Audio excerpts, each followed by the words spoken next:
Testing, testing, testing, testing, testing. I'm requesting summary and requesting AI companion. So activate that. Got it. It was very useful for my yesterday's meeting. I love it. It's really doing You can walk away and come back and act like you didn't miss anything, right? I'm telling you, it's so good. Yeah.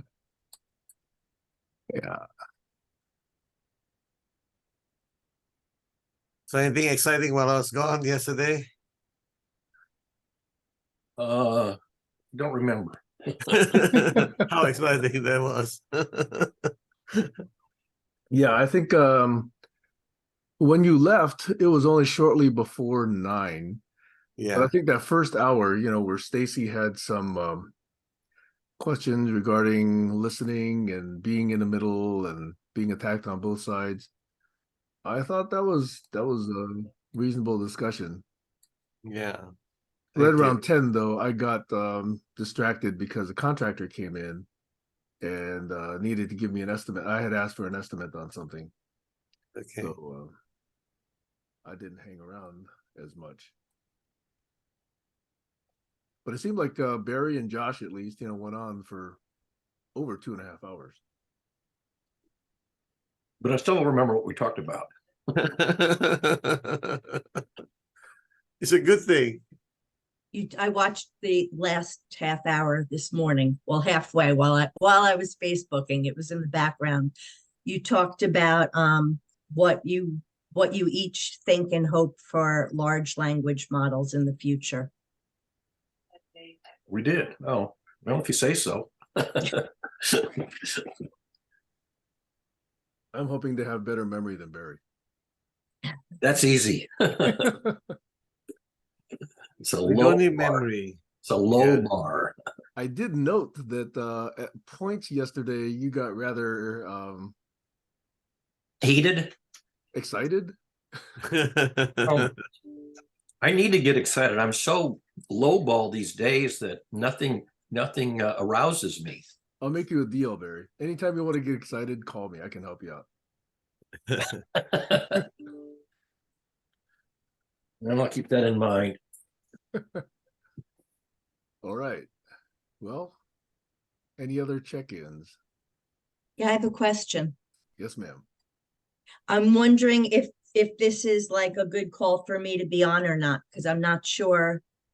I know you have an intention in mind, but I'm not sure if it's a more technical kind of thing, in which case I really wouldn't want to be here, or if it's something that you think I can contribute to, in which case I would want to be here, because I didn't really need the extra hour sleep today. Okay. What's curious to me is that you think there's good and bad match for you. That I think is interesting. But here are the different phrases that I wrote down myself as possible starting points. And I have at least, a reference for each of these. What is theology's position on religion? Morality is an undeveloped branch of science. Pseudoscience. Philosophy and the clarification of thought. Cognitive biases. Prayers are dangerous. Science and challenging ideas. Peace and universal enlightenment. Anti-fragility.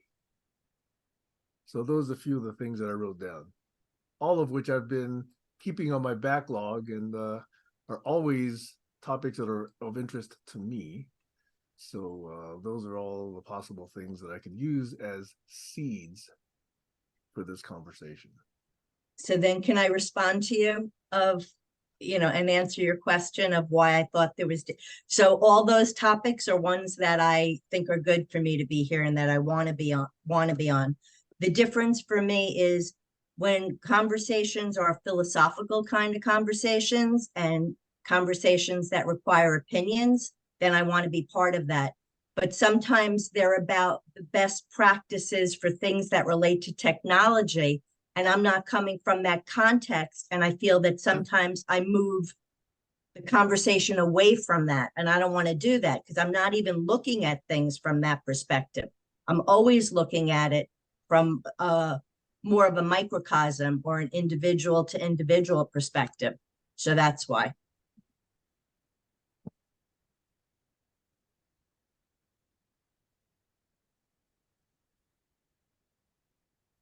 Well, if I may,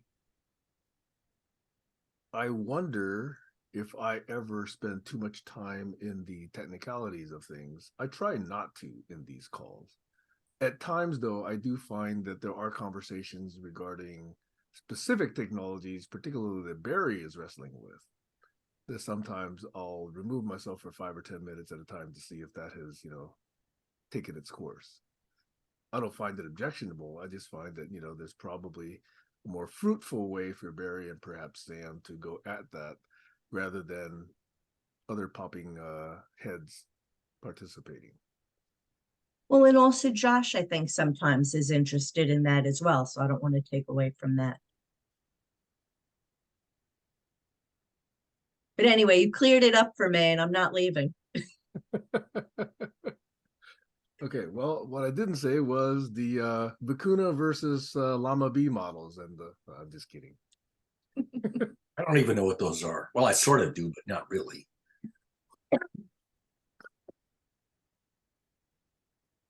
There is a tool that I have used that I think I might have introduced to one or two of you that aggregates for me on the back end somewhere around 16 or 20 different large language models. Yeah, you mentioned some of them are specialized for different purposes, and I can issue one prompt and the app sprays it to all of the 16 or 20 in the back end and then just waits for all 16 or 20 to come back, and then I get to compare them.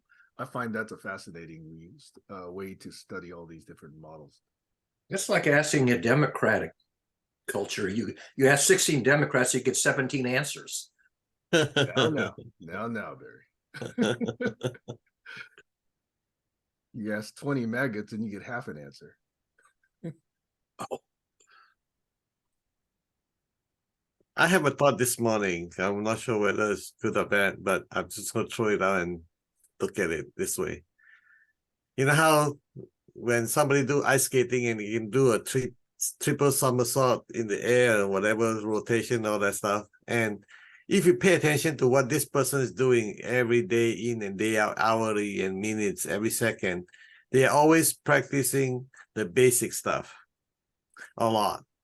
And the basic practice allowed them to become the master. So the key part of becoming a master is you have to practice the basic again and again. A lot more times, I don't care it's basketball player, I don't care it's football player, they practice like the hell out of it, all the basic stuff. So that's one thought, right? So why is this important? Because a lot of time I hear Barry's talking about, okay, why are people going stuck at kindergarten level?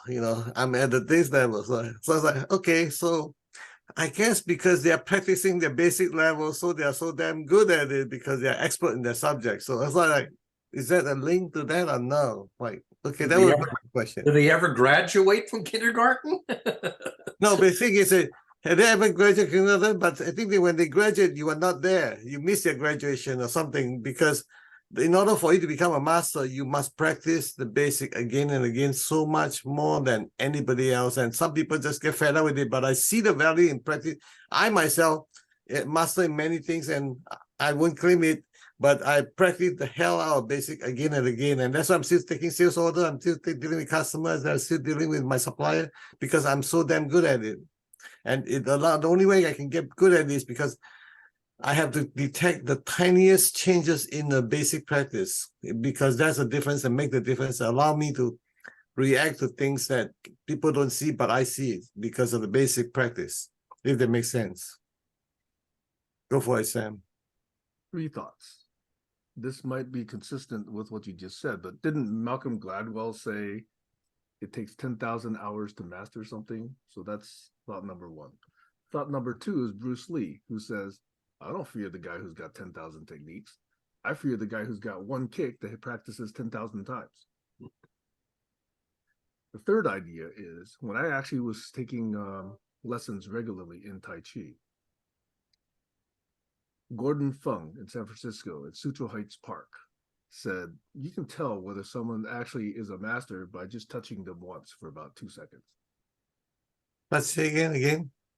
You can tell whether someone has mastered Tai Chi if you just touch them once for 2 seconds. Touch that what? In other words, when you're practicing Tai Chi with someone, what you're actually doing is push hands, 对手. So what you're doing is you're actually understanding the person's balance, you're understanding the person's energy and how it projects. And if you just touch them briefly with the back of your hand like this, which is the standard 对手 position in Tai Chi, if you just match the back of the hand like this in 对手 fashion, after 1 or 2 seconds, you can tell whether the person is rooted, balanced, connected, smooth, grounded, or relaxed. So in 1 or 2 seconds, you can tell. And in that 1 or 2 seconds, you can tell whether or not this one is actually more advanced or less advanced than you are. And it's actually quite easy. If you actually stand and just hold out your palms and ask someone to put their hands on your palms, full weight, just the weight of your arms, no strength, no pushing, no active force, okay? Just relax and just let your hands fall into someone else's hands. If I'm holding your hands, I can tell whether you're relaxed easily. I can tell whether your elbows are locked. I can tell whether your shoulders are locked. I can tell whether or not you're rooted in the ground. I can tell whether or not I can easily displace you forward or backward or sideways. It's that easy. I can tell when you're on the phone with me. I can tell when I'm Zoom with you. Without touching. So anyway, I think those are all consistent with what you were saying, which is the basics of where everything else starts. So, I actually very strongly resonate with that because at sometimes people say, oh, we've had this conversation 10,000 times before. No, we haven't. We're revisiting potentially the same words, but we're not having the same conversation. We're coming at it with different perspectives, different insights, different past memories, different past correlations, different recent conversations, all of which adds value to the revisitation of what you think is a previous conversation. But it's not the previous conversation. Over. Thank you.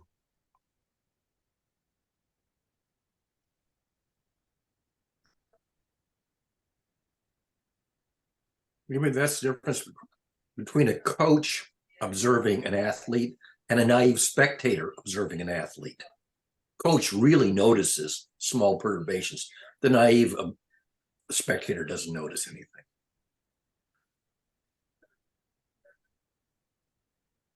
And it's also the difference of having memory over time. Like if you have a physician to stay with, if you have a physician that you've had for your whole life, as opposed to you just go to a brand new doctor that's just meeting you in this one moment of time, they're not going to have as much information to be able to use that memory to make a complete and accurate diagnosis.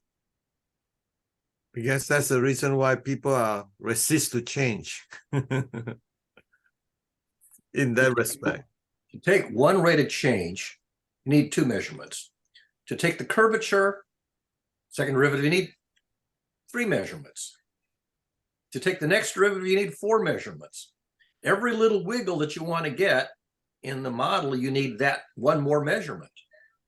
That's classic, calculus. How many measurements do you need just to get the slope, the curvature, the kurtosis, all these fancy words that, And skew. Skew, yeah. Another parameter for change is you want to think of it as the law of momentum. Anything is, I call it habitual momentum. So simple as that. Yeah. Because you're so attached to, I want to observe the next change. I'm not going to give up this path yet. The next wiggle, the next perturbation in the Fourier transform, you need 1 more measurement.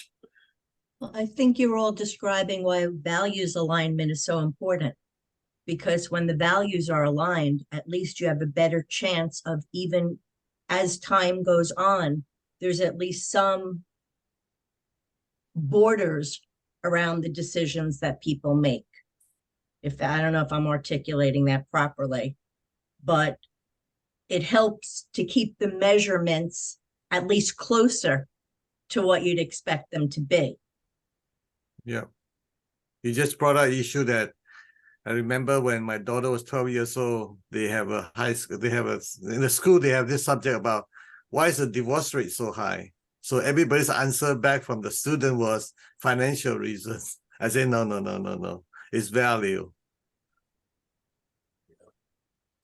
Because if you have the same value, you won't be fighting for the answer or decision that they just made. If the value is different, every answer or every decision they made have to be explained, compromise, renegotiate. Unless you're flexible to accept whatever decision your spouse made. Yeah, the leading cause of death is birth.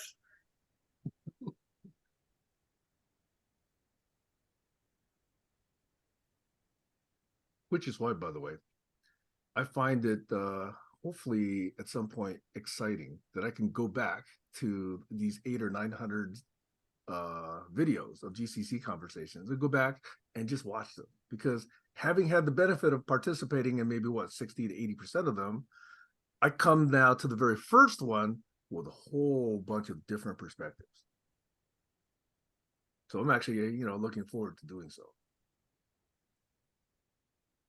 And by the way, I look forward to doing that with other interested people who are interested in applying that curiosity to extract insights from those conversations.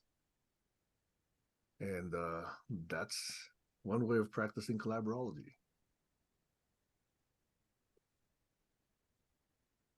So if not a human, I'll do that with Collaborology GPT.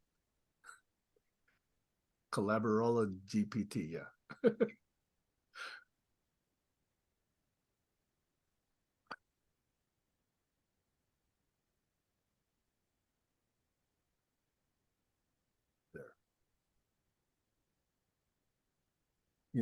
Some of these tools, you guys know this, you can now install these models locally on your local machine. I can now give it hundreds of videos and transcripts and PDF files and local files and spreadsheets and etc. And then I can say, okay, tell me what this means. Tell me what trend is represented by this. Tell me everything that Barry said about models. Tell me everything that Sam said about good and bad. Tell me everything that Stacy said about listening, so that would be really, really interesting exercise to do with Collaborology GPT. By the way, hats off to Colin, who tried to do some early work before GPT was available on this.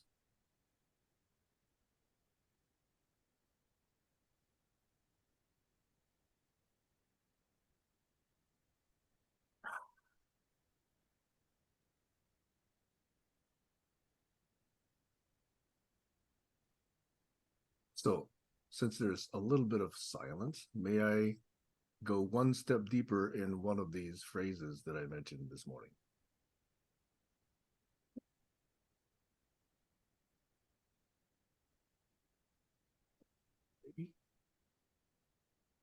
I didn't hear you. You're a little bit soft. Can you turn up your mic volume a notch? I'll try, because I think Zoom is dynamically modifying my microphone sensitivity. Hang on one second. Oh, you're softer than everybody else. Testing. Is that better? Testing. Compare that to Stacy. Testing. Is that better? Testing. Testing.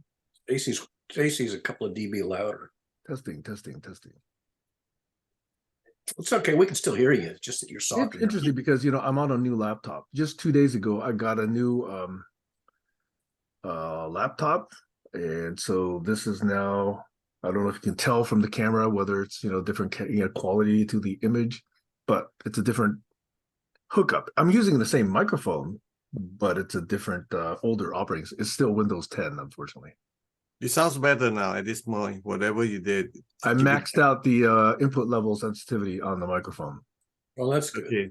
You need to remove the automatic adjustment. If you allow the automatic, it will take over again. Okay, I have just disabled automatic adjustment. Okay, interesting, huh? But let me see if this posting in co-sense making makes sense.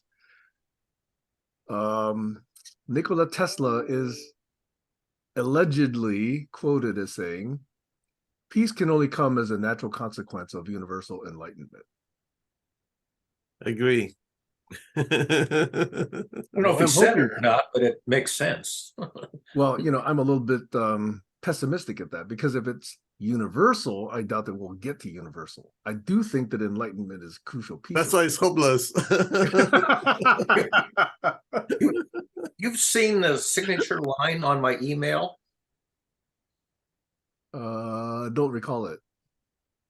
I think I remember exactly how it's worded. The process of enlightenment. I can't remember the verb.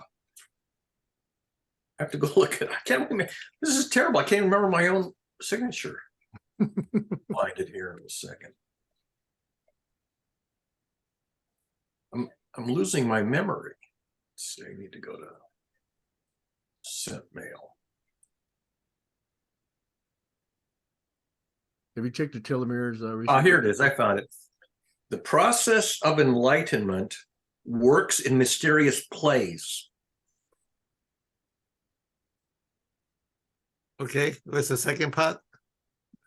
Process of enlightenment works in mysterious plays. You said second part. That is the whole thing. That's the whole thing. Oh, okay. I couldn't remember the verb because there's a biblical thing that says God works in mysterious ways. So it's a riff on that, and it's not just a riff because at least Raymond Smullyan claims that that God equals the process of enlightenment in his analysis. You can substitute the process of enlightenment for the pronoun God, and everything still makes sense. And so I say the process of enlightenment works in mysterious plays, which is to say dramas and conversations. So if I may go back, well, how do you define enlightenment? I mean, how do you know your enlightenment in that subject or in that pair?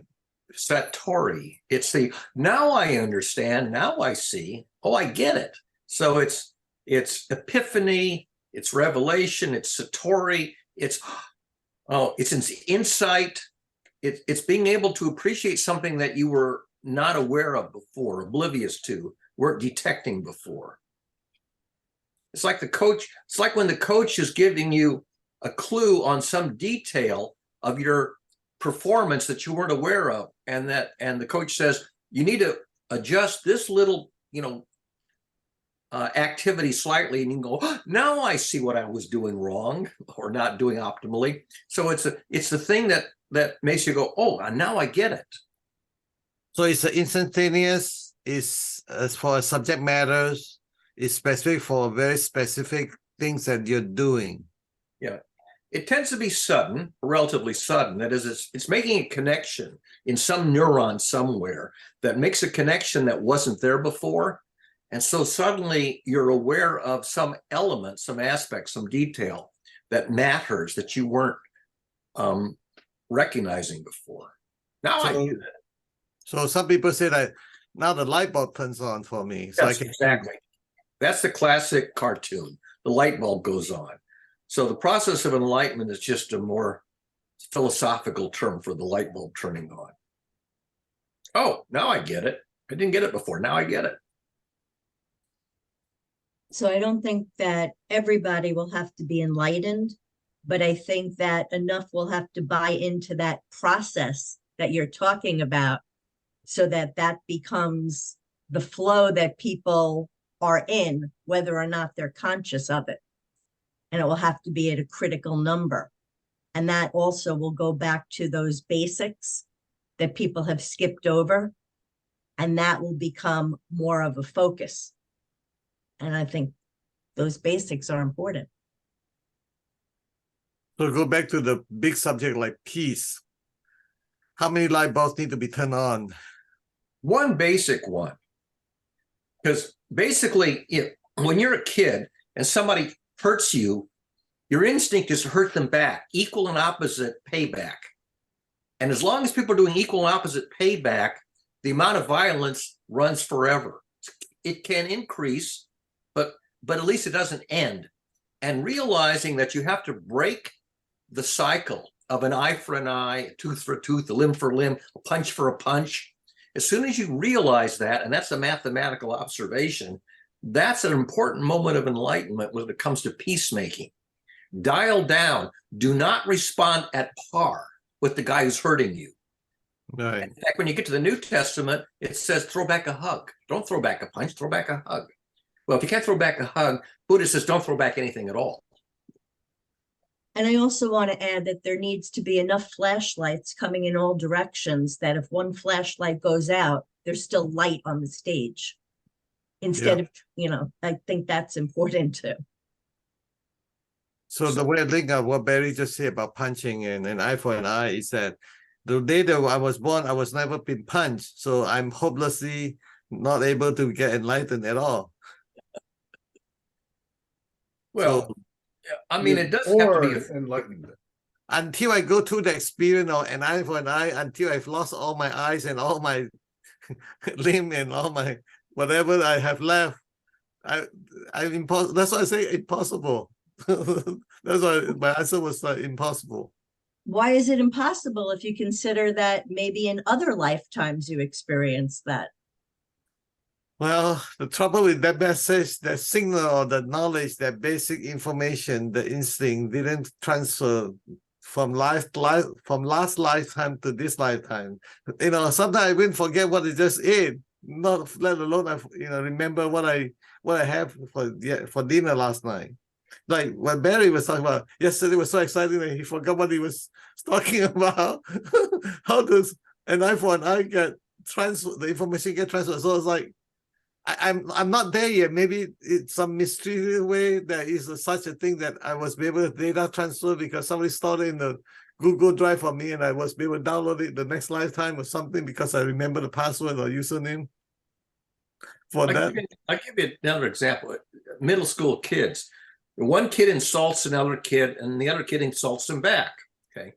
Now, it took me a long time to develop this alternative. If somebody insults me, I say, can I quote you on that? And then I publish the quote. And I've done that a few times when somebody has said something really nasty to me. And I can give you some famous examples. I say, can I quote you on that? And whether they say yes or no, I publish the quote.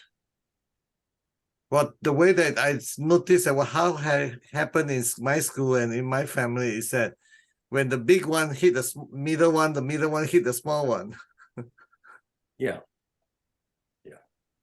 Because it can be done, the power abuse or whatever you call that.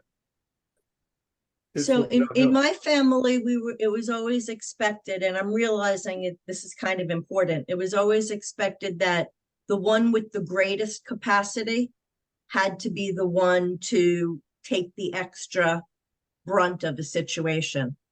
And I think that as much as I hated that, because it was usually me that had to be the more giving one, I think it's really necessary that when we're talking to people, we realize that it's the people that have the greater capacity that we need to be tougher with at first. And because of you're the eldest one, you are now enlightened, my dear.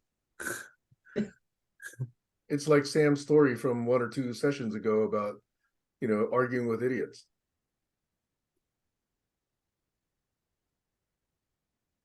I don't know. I don't think I was here for that.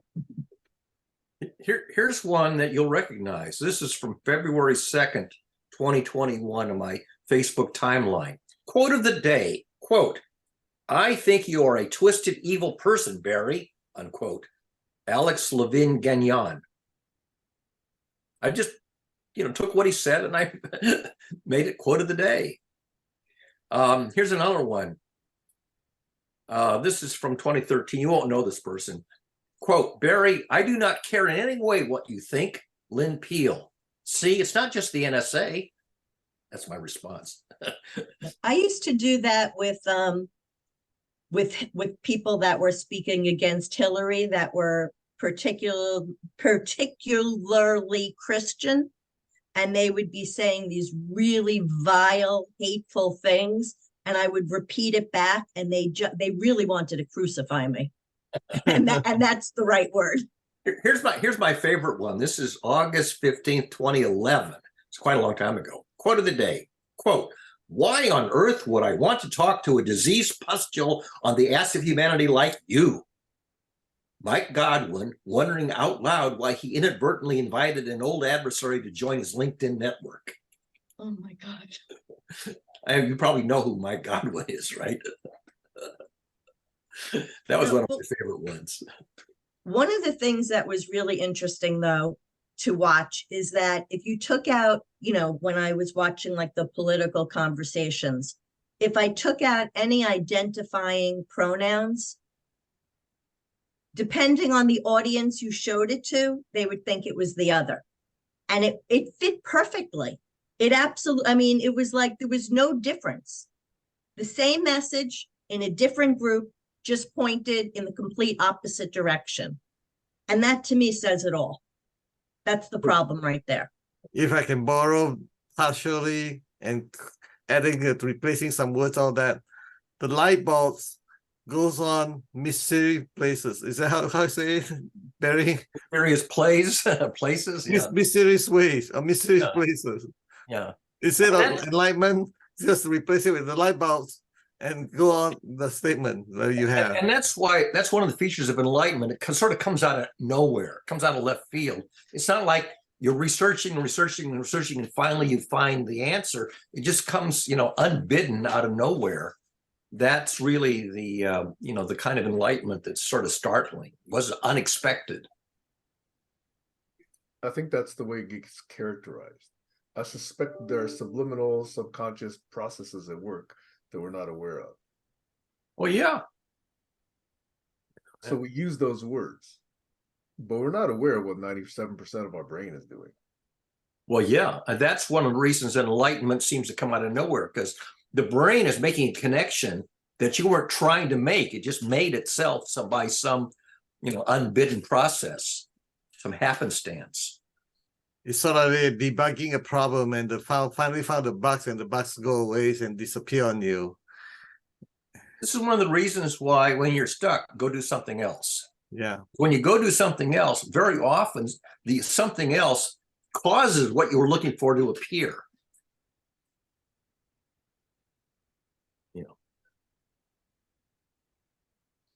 The reason you go somewhere else because you're flipping the wrong light switch. That's why the light bulb doesn't comes on. Try a different light switch, the light bulb might comes on. Yeah. There's a standard joke about that. Guy loses his wallet, is looking for it underneath his lamp, right? And somebody else comes by and says, "Well, where'd you last see your wallet?" He says, "It's over there." He says, "Why are you looking here?" "Well, because I can see here." Usually car keys, but yeah, it's the same stuff. That reminds me of a funny joke in Chinese language. A person dropped his sword, what do you call the knife, a long knife sword, right, on the boat. So he make a marking on the boat, and he right on the side of the boat. When he get to the shore, it's like, okay, this is where I find my sword. Right. Yeah. This is why the list of dumb people problems is longer than the list of smart people problems. No, the reason is smart people don't realize when they're being dumb. That's why. This is what I say. How do you tell a stupid person they're stupid? How do you tell a drunk person they are drunk?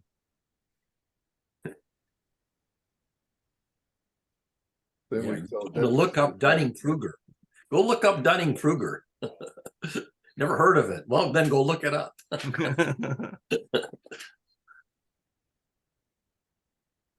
So I wanted to think about this word peace. We've talked about this word enlightenment a lot in that quote.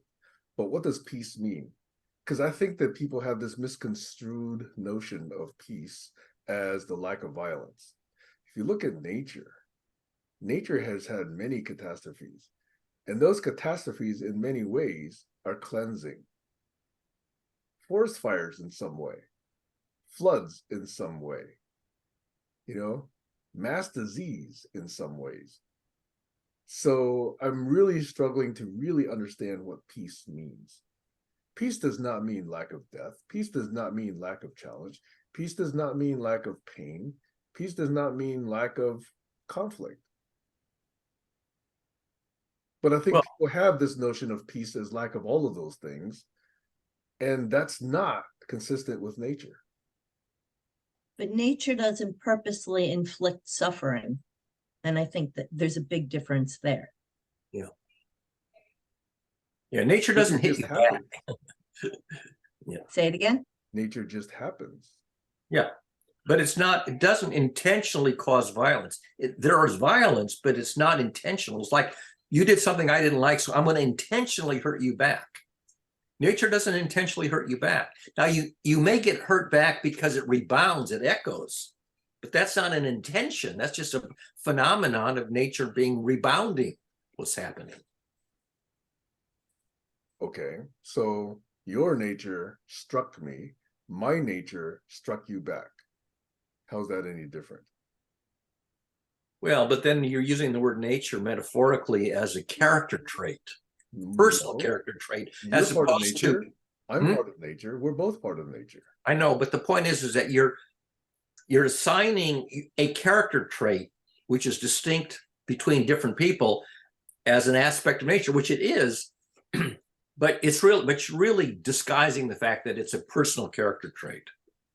Yeah, and you're also not taking into consideration, you're using nature, but not considering how it's been impacted by life's experiences.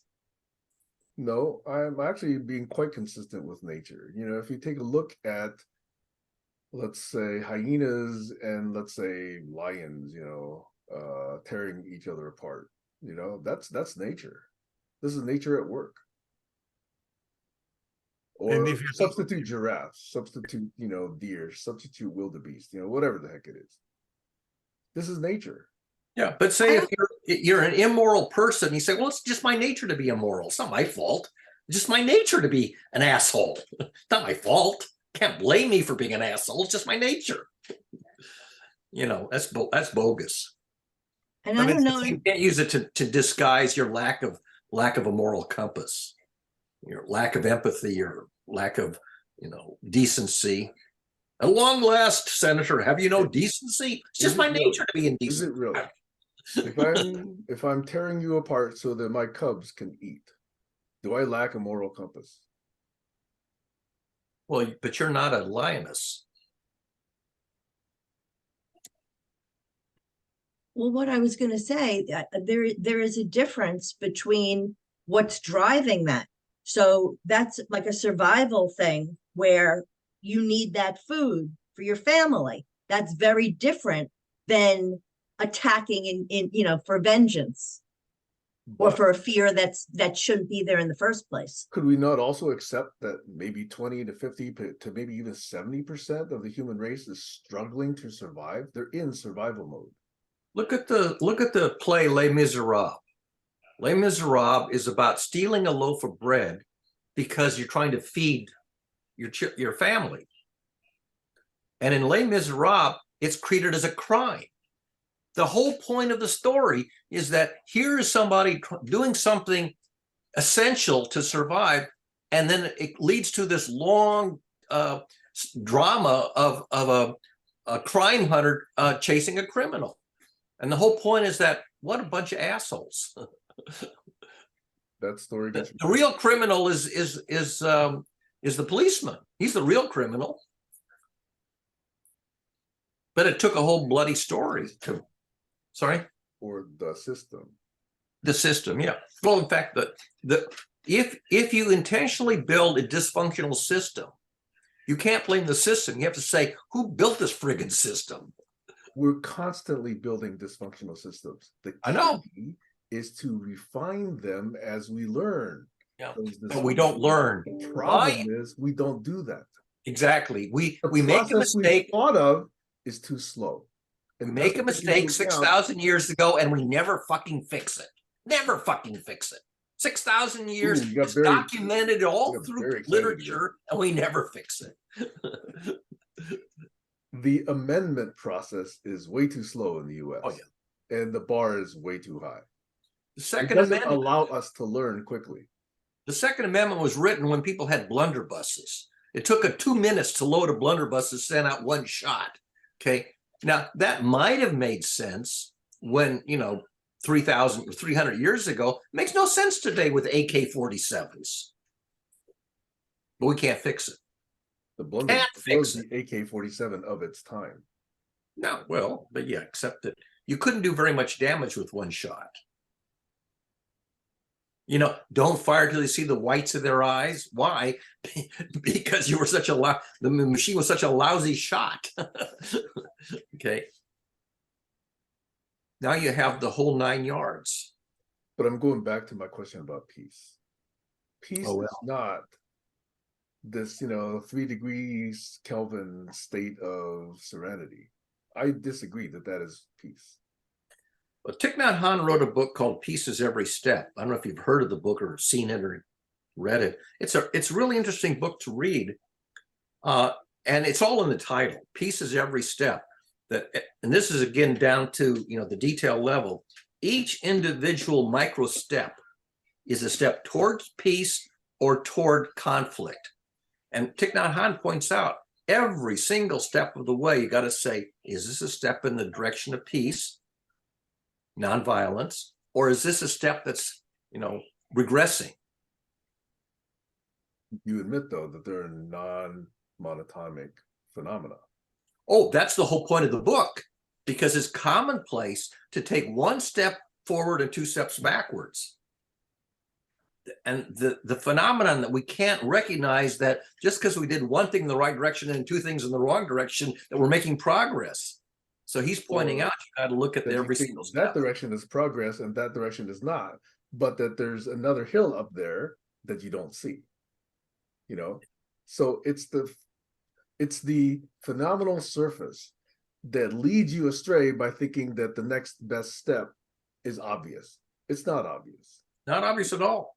It's not. And the classical way to see that, the easiest way to see that is with what's the name of the, Jesus, boy, my memory is just going to hell in a handbasket. What's the puzzle with the 3 poles and the Towers of Hanoi. Tower of Hanoi? Every single move is either in the right direction, in the wrong direction, or sideways. 2 out of 3 steps do not make progress. 1 is going backwards, 1 is going sideways, 1 is going forward.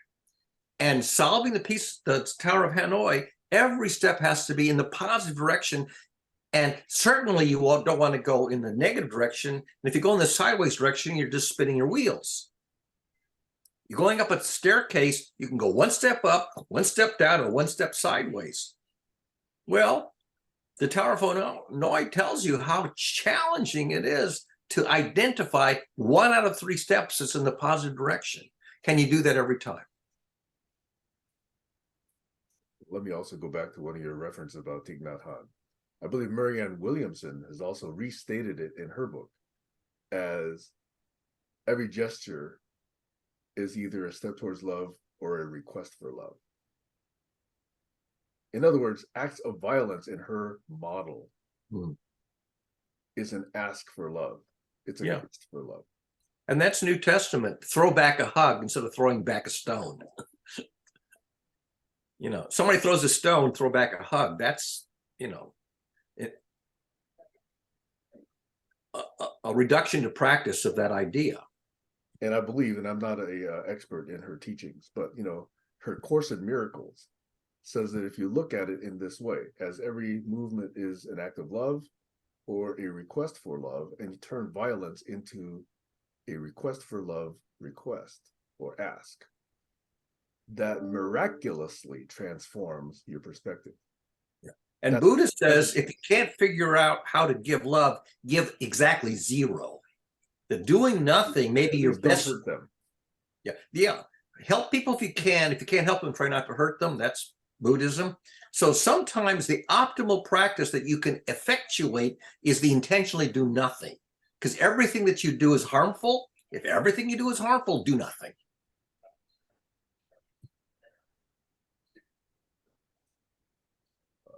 Dangerously, though, that would lead someone to stay on the sidelines and not act against oppression. So I would urge not to misinterpret that also. Well, so the other thing you can do is tell a story. If you're a reporter, a journalist, you can objectively tell the story. Take a photograph that's objective, and that's not doing nothing, but that's documenting reality objectively. And so the best thing you can do if you can't intervene is document and publish. You know, I have a friend who's dealing with an adult daughter who's got a very serious psychological disorder. And I keep telling her, you have to tell the story. You can't cure her and you can't abandon her, but you can narrate the story. And the problem is that it's not easy to narrate the story. It's not easy to tell an objective story.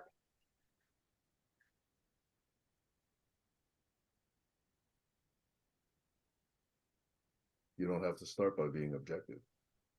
Well, the problem is that if you're not objective, then you're actually doing harm because you're mischaracterizing the behavior as some sense evil or whatever, when that's not the correct way to analyze it. A doctor wouldn't say, well, that you're just being an evil beast. Doctor would never say that. Doctor would try to give you some objective diagnosis that's non-judgmental.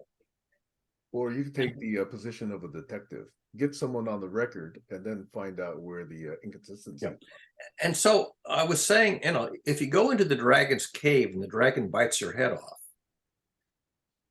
first of all, don't go into the cave. Wait till the dragon comes to bite your head off, and then take a videotape of the dragon and just publish the videotape. Better stream it, because you're going to die. Well, in fact, I said either record it or feed it into the ether, you know, in other words, yes, stream it, or to a select audience. But I said, if you can't tell the story, then just collect the data. Just collect the raw data. Okay, but can I go back to this notion of peace? Yeah. What is your notion of peace? And I'm asking the group here.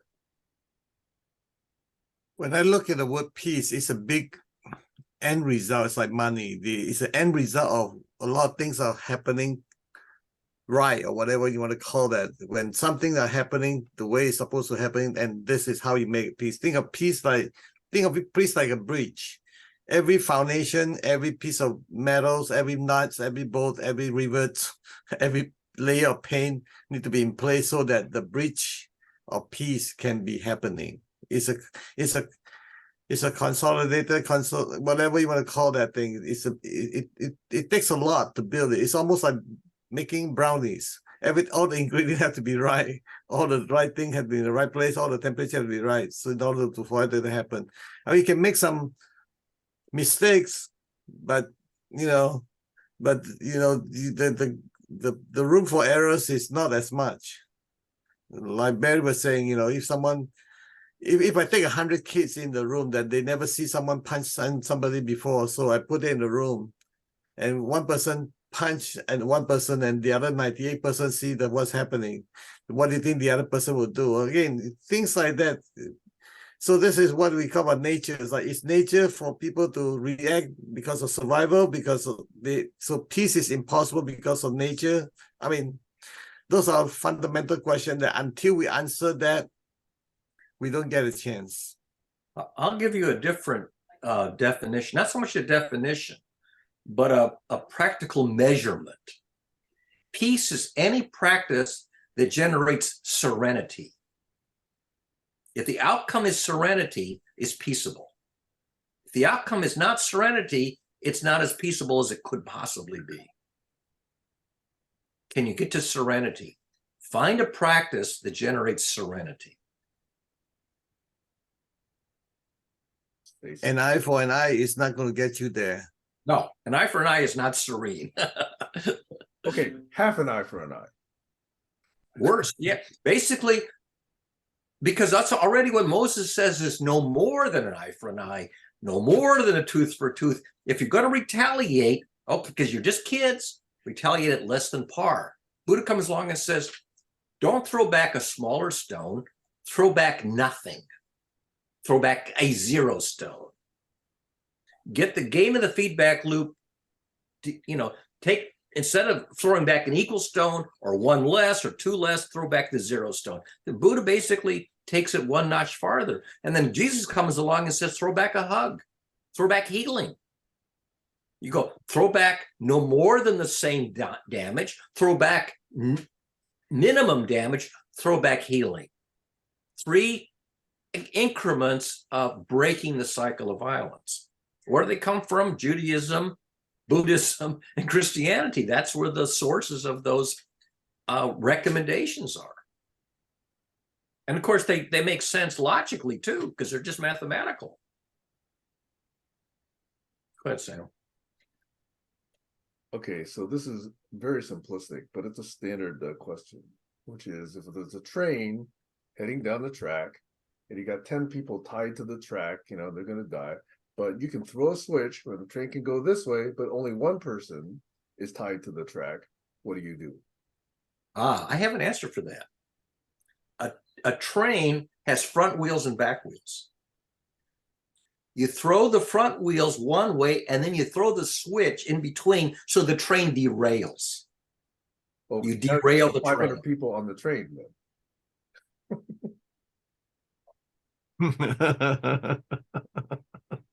You're only derailing the engine. The train's going to stop. 500 people aren't in the engine. This is And here's the thing, Sam. When I had a Lionel train set, I inadvertently did that quite a bit. I would throw the switch track while the train was on the switch track, and it would derail. And that's the key. You don't throw the switch once, you throw it twice, carefully timed to derail the engine. Okay, all right. So your answer is you and others riding with you die, but those others are safe. You basically minimize it. You damage the engine. You derail the engine. But you also stop the engine so it doesn't hit anybody. And the cars behind basically come to rest because there's nobody pulling them, nothing pulling them anymore. But here's the funny thing. When you give that solution, the people who give you the conundrum, they turn around and outlaw your solution. They outlaw the optimal solution. And this is a phenomenon you find if you're trying to compute optimal solutions. You find out that the people who give you the problem turn around and say, "Oh, we're going to outlaw your optimal solution." Well, screw that! I'm going to do it anyway. I'm going to break your rule. I'm going to break your rule and give you the optimal solution, even though it's against the law. You know the reference to the Kobayashi Maru? That's from Star Trek. Yes. Yeah, I don't know if I remember the detail, but Anybody else? James T. Kirk was the only person in Starfleet Academy to pass this test, which was the Kobayashi Maru. The Kobayashi Maru was a simulation where, as a captain, you're supposed to avoid, this tragedy, and you're supposed to command your way out of it.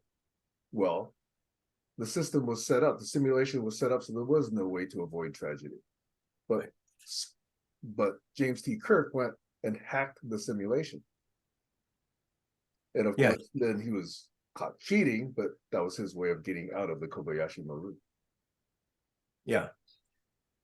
You basically throw away the given, throw away the rule, and you break the rule to solve the problem innovatively. Change the model. Right. And I would do that routinely. And the thing is when I did it at Bell Labs, I would get rewarded because I had found a solution that nobody thought of. But when they give you these things in philosophy, they try to make the rule that you can't do the optimal thing. I'll say, screw the rule. I'm going to do the optimal thing, period. And then you can punish me. If you want to punish me for breaking the rule, you punish me. But I'm going to solve the problem, and then you can punish me. And then I'm going to document the fact that you punished the person who did the optimal thing. So I document that too. I'm still trying to curiously characterize this notion of peace, because this notion of serenity to me is not peace. No, There's no energy. There's no it's a measurement there's no of whether dynamism. you're as There's no peaceable as you nature. can be. Nature is not serene. That's my interpretation, though. Well, yeah. I mean, if I have a hurricane here, I'm not serene because I have a hurricane has damaged my dwelling and everything else. And okay. But the thing is that I'm not going to turn around and do something idiotic as a result. I'm going to try to minimize the damage and minimize the loss of life and try to minimize the lack of serenity. If not make it serene, at least minimize the amount of distress. Right. And you wouldn't characterize nature as evil for bringing a hurricane to your neighborhood, right? No. It's not doing it as an intentional act of revenge. It's But not it is hurting an me act back. of God. Notice. Yes. And that's what in insurance, an act of God is something that the insurance companies don't pay for. That's one of the things they define as an act of God. Everything is an act of God. Yeah. Well, except if you believe in free will, then no, because acts of man, which are free will, are. Robert Sapolsky and Sam just reminded us that we don't have free will. Who said that? Mr. Sapolsky. I missed that. Sapolsky, Robert Sapolsky. Yeah, I know that, and I have. Well, other people will say, will counter that, and the way the one thing that I like that countered it, the notion that the pronoun God is a synonym for the process of enlightenment, that actually comes from a dialogue written by Raymond Smullyan, the philosopher logician that I'm a big fan of, and that particular dialogue that he wrote is called "Is God a Taoist?" And it begins with the mortal in conversation with the deity. And the mortal begins with, "Dear God, if you have 1 ounce of mercy for this your poor mortal being, please relieve me of the burden of having free will." And then there's this dialogue as to why the mortal has free will against his will. I have a question. Is weather cause and effect? Yes, it's physics. That, to me, that says it all right there. Physics. Okay. Is gravity causing a? If I I jump just up and wanted I to fall make back to the sure. earth, does that cause an effect? Yes, it's gravity. If I stand So- up and fall over, that's also. But you can also sprinkle, silver, whatever, into the clouds and, accelerate certain processes. Yeah, you can blow. You can affect explode an nature. atomic bomb too. If you thought about that, I'm gonna push it a bit further. An eye for an eye, the person that got you for an eye, the beginning of that, the starting point of that, whatever the intention of that, or whatever you want to call that, the beginning of the violence is a cause and effect as well. Or it could And just that be first act was also stimulated by something else. Maybe an act of treason, maybe an act of betrayal, maybe cheating, who knows what. Now you see why the peace is so impossible, because the light bulb cannot go on because somebody smashed the light bulb before you can even turn it on. No, but to go back to what Sam was originally saying and why I brought up the weather thing, there is no malfeasance with the weather. It's cause and effect, but that doesn't mean that everything that's there isn't supposed to be there. But a person dying of heat in the desert will swear at God. Why are you doing this to me?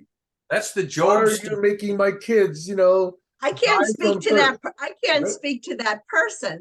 But the difference is that person only has one tiny speck of information as to what's been fed into the whole system that's allowed that to happen. Have you ever looked at the Job story? The Job story is all about doing that to God, and the whole point is that that's pointless. And the whole point of the Job story is don't curse God. Is you're wasting your time. God's God. not listening. Right.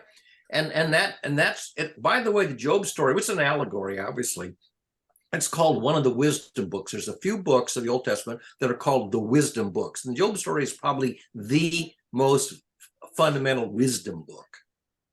Don't curse God. You know, that's nuts. Well, on the flip side, then, why pray to God?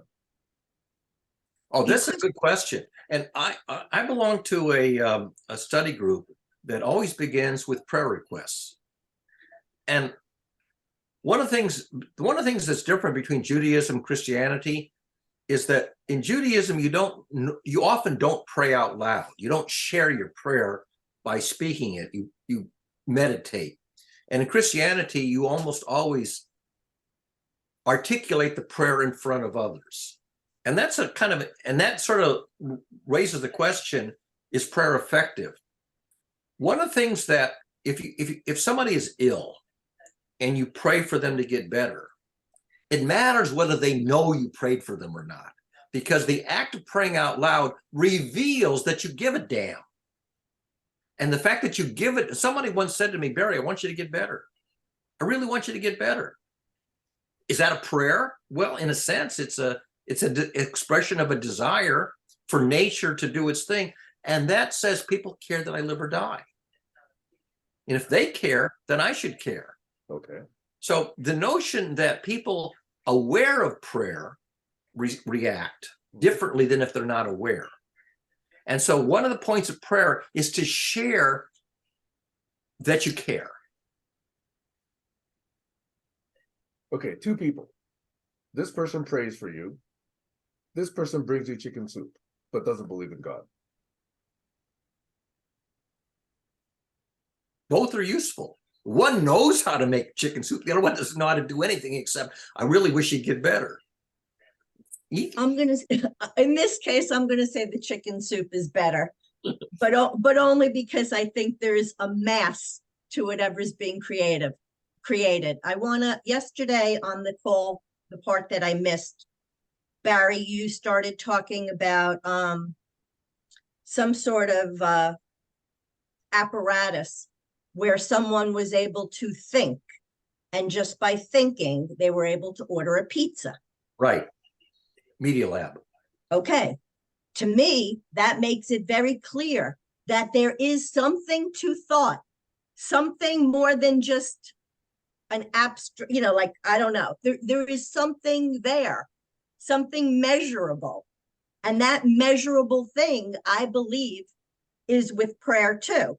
Maybe not big enough that you can see it, but if many people are partaking in that energy, I think that there is a power in it. Go ahead, Sam. If I'm not mistaken, that particular apparatus translates what's going on here into some action which is taking effect. Yeah, it's basically picking up brain waves and recognizing the word. In prayer, it's a much reduced effect, right? Much reduced, but times it by millions of people. What does that mean? 0 times a million is still 0. No, but I don't think it's 0. I think it's All right, I'll tell you what. 0.0000001. There's a child in Palestine dying. Let's get 1 million people to pray for that child. Let's see what happens. What happens? What will happen is the next child won't die. The next child in line to have died won't die. How can you be so sure? And wait a minute, but it's because you can take statistical measurements. That's why. You can see whether the rate of child dying is going up or going down over time. I'd like to do that. Do the math. You're also looking at things very linearly. That's not linear. You're the one that says by mass. Okay, so I'm using your example. What I'm saying is, okay, if you're changing the energy of something, that doesn't mean it's necessarily going to show up in a given place. It might show up somewhere else. Right. If I just finished meditating, and then I go out and I respond to somebody who normally really irritates me, but now I've just connected with people and I'm feeling, in this wonderful energy, I'm going to react to that person differently. Right. That's going to impact them. That's going to impact the way they react to others. There's a synergistic effect that I don't think we're capable of seeing. No, I think I'm very capable of seeing that. So the act of prayer does change the person doing the praying in some small way. But it's not going to affect that Palestinian child, 3,000 miles away in the slightest. It may mean that I'm not going to send money to the warrior to build up their battlements. I may be doing something other. I may be sending food instead of sending weapons. But it's the act of sending food that's going to make the change, not the act of prayer. But the act of prayer was the cause of you changing your behavior. Okay, it could be, but it could also be a much more reasoned way of how you actually make a difference. It's meditate, and prayer and meditation are synonyms. If I meditate, I say, what's the ethical best practice? I'm meditating.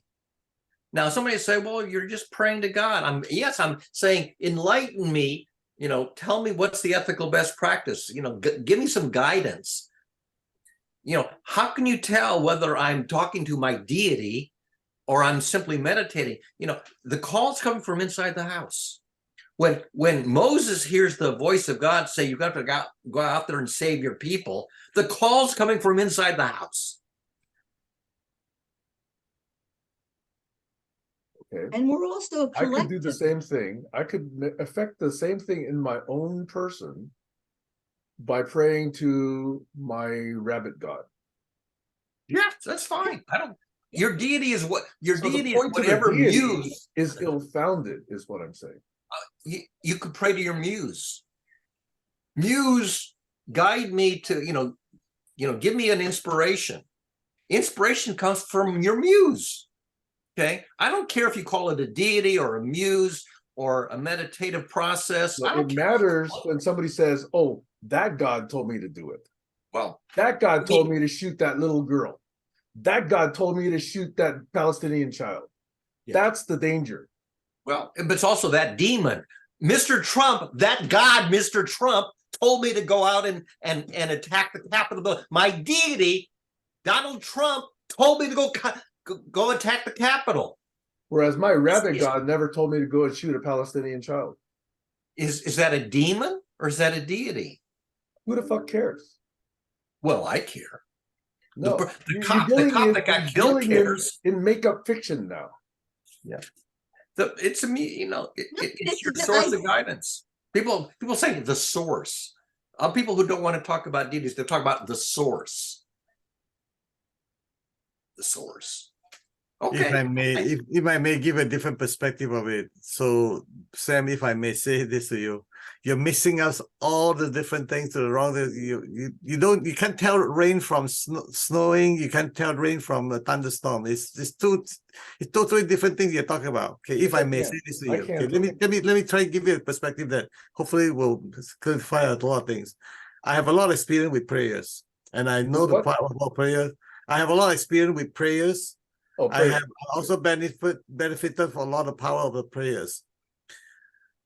Let me say this in multiple ways and see if we can help to clarify this for you. So if let's say your loved one, someone you love very much, that you will care for very much, need help, and now your intention to say, okay, I wish I can do something for you, or I wish I can find something for you that beyond my power. Okay, and your verbalized wish is what we label as prayers. That's one way of thinking of prayers. Now, how powerful is prayers? Let me try to tell you differently. Yes, when someone is sick on the bed, if you walk in the room and don't say anything, and the other one you wish they'll be better, it does affect them because you're more relaxed, just like the Tai Chi master that do this. Because you're now doing this with this person that's laying on the hospital bed. You will affect them, they will relax. Then when they relax, they have more energy for healing. That's the power of healing. But if someone that gets shot in Palestine or somewhere, can I be a prayer helper? Very tiny, minuscule, okay? So yes, you pray for them, wishing they can do, but the massive amount of people doing that, it will change some behavior of some people that supposedly send weapon over there will stop sending weapon or something along that same line. It will affect them in many ways that you can't see. That's why the Enlightenment happens in a mysterious way. It's talking about the light bulb. Some people will realize that because of prayers by 10 million people around the world for the prayers for the Palestine kids or babies, it will affect some action, affect some weapon, affect some person in many mysterious ways that you and I doesn't know about. That's the effect we have. So you can't measure that. You cannot say that, well, I pray, nothing happened there. Yes, I agree. You know, like this mouse, if on my table, if I don't go and grab it, I can pray, oh, I want the mouse doesn't move. Yes, we cannot change things physically, but we can change things mentally, is what we talk about. So prayers is in that way, if I can say that, the two different perspectives. Hopefully this is helpful. I grant that. I completely grant that. But the word prayer has so many other implications and connotations to it, you know? Yeah. If I say I am being thoughtful, or I'm being meditative, or I'm being reflective, or I'm being connected, you know, those are all other ways to express it without this deity being involved, you know? And it's that deity that gives people this false truth, that gives them this warm feeling inside. It's a So hollow this feeling. is what I'm saying to you. When you use the word prayer in so many different ways, it's sort of like the Eskimo talk about snow is only snow, but there are 26 different words of snow, because prayers is a very, you know, the way intention of the prayers has nothing to do with deity or not, whether deity or not. It's a symbol. Yes, again, but when you start missing the sentence, if I take your sentence and try to chunk it down for you, you know how many things you're missing? You're missing rock with snow and missing rock with gunpowder. No, I'm not, because all those 26 different forms of snow exist. In your mind, but may not exist in In reality. an Eskimo's mind, it exists. The key here really is that whenever people use the words, I want to, if I can, okay, I would love for you to see the gift in that, the gift in prayer. So Sam or Barry or Sissy, help me to see the value in the prayers that I'm not see yet, or something along that line. Then you can get the full value of prayers instead of like, God damn it, prayer is useless. That's not very useful, because that's It's blessings and curses. I mean, you know, you bring somebody to chicken soup and they say, bless you. yeah. Well, when you say bless you, that's a verb that lacks the subject. When somebody says bless you, what's the subject of the sentence? God bless you. You brought me the soup. Okay. Yeah. God damn you, you brought me pain. Okay. When you give blessings and curses, there's a imaginary subject of the sentence, the source of the blessing and the curse. Thank you for But bringing the chicken if soup. somebody's cursing you, they're trying to make you feel bad. And if they're blessing, they're trying to make you feel good. Let me interrupt this one real quick, because this is so important to me. Okay, bring your chicken soup. I can make it from a good intention to a bad intention. If I knew you're Chinese, you're vegetarian, I kill the chickens for you to heal you. You see how bad that chicken soup can be turned into something so bad? I mean, look. Chicken soup for the soul. But you know what? Everything can be turned into good intention and bad intention, depending on how you see it and how much do you know. How much do you really care? There's a famous passage, I think it's in Leviticus. I don't remember the exact quote, but I set before you life and death, blessing and curse. Therefore, choose life. Notice it's like a syllogism, except it's missing the reason. I set before you life and death. I set before you blessing and curse. Therefore, choose life. I had learned that passage when I was a child. And when I was at my lowest point, when I was having suicidal ideation and going out for a walk, what came to mind? That passage. Therefore, choose life. You don't need a reason. Don't need a reason. You don't have to talk me into it. I set before you life and death, blessing. Therefore, choose life. Thank you, Barry. This is so important to me. Okay. Yeah, this is so beautiful. This is what I keep saying to people. It's like what Sam would say, congratulations, a bad thing had just happened to you. So see the gift in everything that is, you know, is there. The more you see the gift in it, the more we can make use of it, the more the peace will become more reality than impossibility.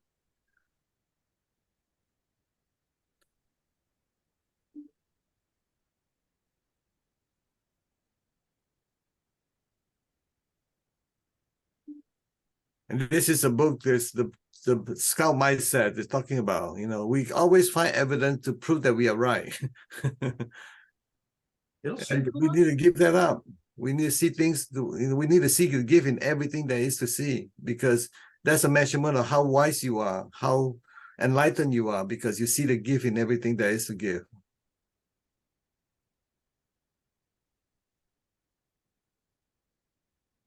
Thank you.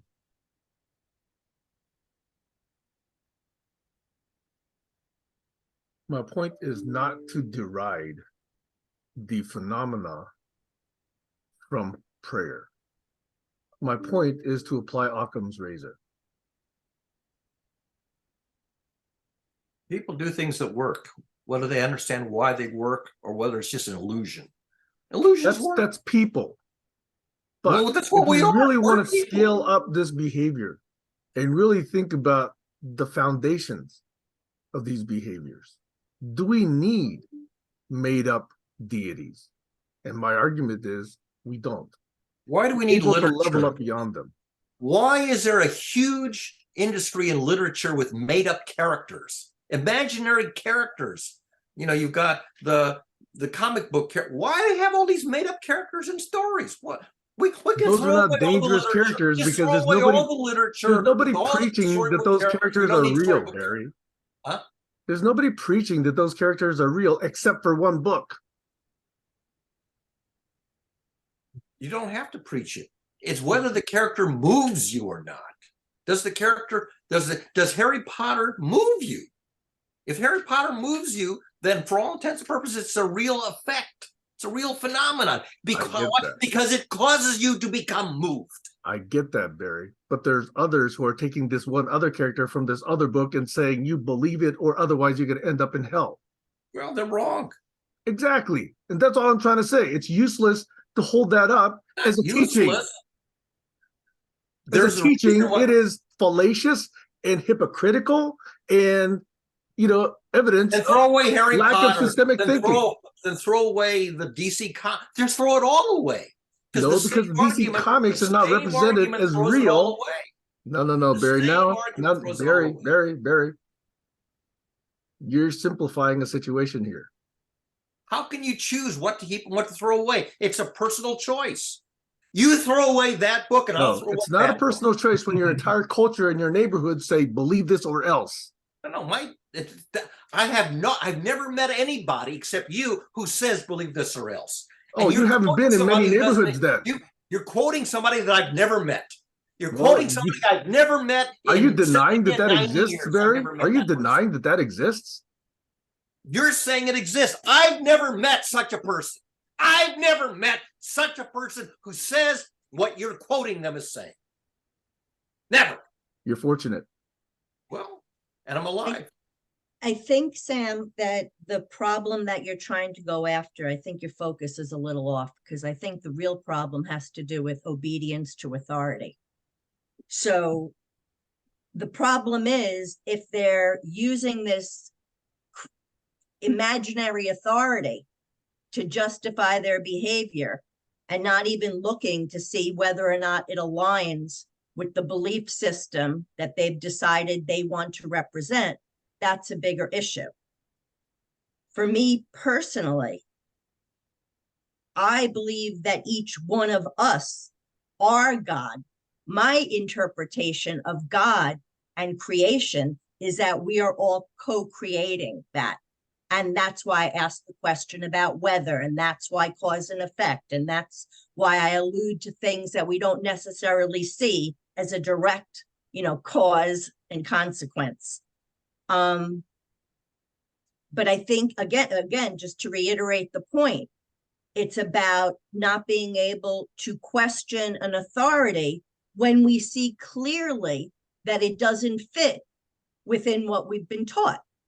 That's the issue to me. And I don't relegate it to religious or not religious, because there's too many shades of gray among people that say they believe in God to just, wipe out that whole thought. I believe in becoming.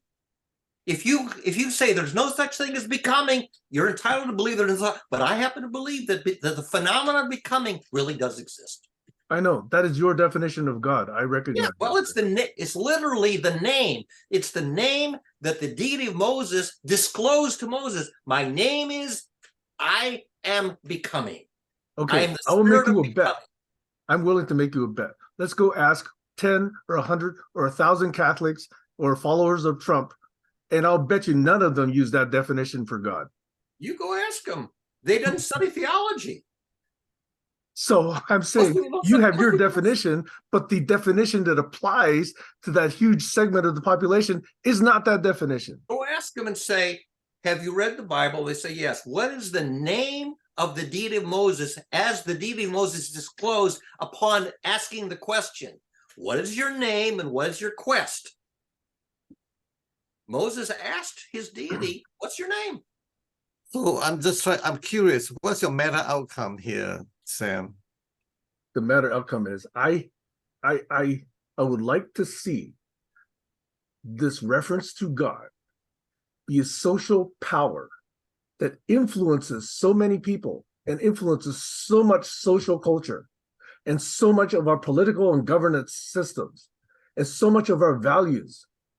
It is poisonous. It is unfounded. And I'd much rather we level up and get rid of this unnecessary notion so that we can actually learn more and be more curious about the world and about nature rather than this piece of fiction that's stuck around for thousands of Becoming years. is not a fiction. I exist because the process of becoming exists on this cosmos. For your definition, Barry. You can have your definition. I throw away your definition. You are not the authority of my definition. I'm the authority of my definition. I'm not saying I am. Reject your authority. I'm not saying I am, Barry. Authority. I reject your authority. I'm not saying I am. I'm just saying, look at what most people call I God. don't give a shit about most people. Well, Most you people should, think for if you care about themselves. society, if you care about our culture, this is where influence comes from. That's why I write what I write. They don't have to read it. If they don't want to read what I write, they don't read what I write. So what? I can't force them. But thank So you. now that I know your meta outcome, Sam. So now that I know your meta, how's your progress so far? I would actually say He's making me these are unserene. healthy. These are healthy He's conversations. succeeding in making me unserene. Very. These are the healthy same conversations because these are conversations that have not previously happened. That's why I think it's a step forward. So Is I your would say goal that to make me unserene? Is that your objective? Do you desire that I become unserene? Because you're succeeding in making me unserene. Barry, this is my reference to the fact that the progress need not be monotonic. It isn't monotonic. And that's It isn't. how. Okay, so next question is how peaceful are we right now?